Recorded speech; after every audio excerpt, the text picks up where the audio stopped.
Հաղթանակի տոնը հիշատակի օր է, դեռ մենք հիշում ենք մեր ապերին, իրենց սխրանքը, բոլորով միշտ դուրք ենք տալիս այդ սխրանքին, մայիսի 9-ին, նշելով այդ հիշատակը, որը որ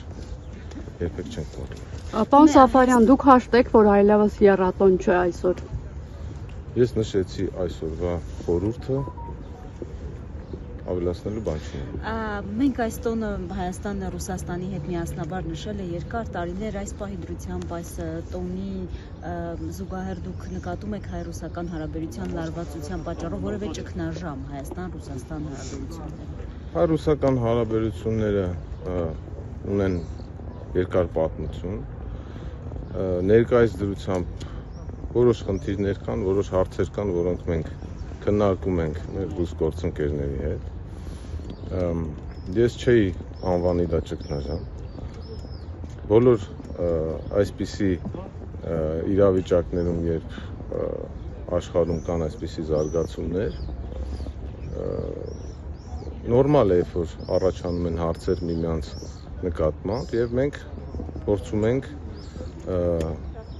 երկխոսության միջոցով հասցեագրել այդ բոլոր հարցերը։ Ռուսական լրատվամիջոցները գրում էին կոշտ զրույց է եղել Ռուսաստանում Հայաստանի դեսպանի հետ, արտգործնախարարությունը նախորդին չէր մեկնաբանել, եթե կարելի է, թե դուք կարող եք մեկնաբանել այս բայդրությամբ դեսպանի արտգործնախարարություն կանչվելու փաստը։ Այդ իրենց մեկնաբանությունն է,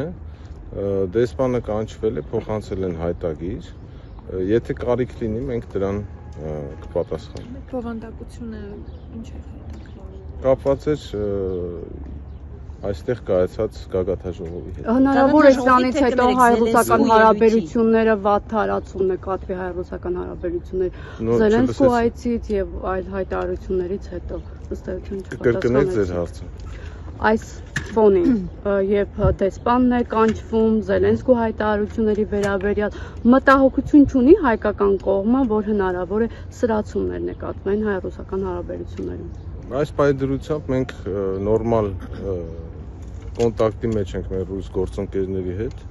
եւ այդպիսի գնահատական ես չէի տա։ Պարոն Սաֆարյան, կներեք, նշեցիք հայտագրում Եվրոպական քաղաքական համայնքի գագաթնաժողովի վերաբերյալ կա իրենց միջոցառումների հետ կապված, թե ուղիղ Զելենսկու ելույթի։ Եթե կարիք կա, մենք այդ հայտագրի բովանդակությունը կփոխանցենք, այս պայդրությամբ ես չեմ ուզում մեկնաբանել։ Եթե կարիք լինի, նոր այդ դեպքում կհրապարակվի։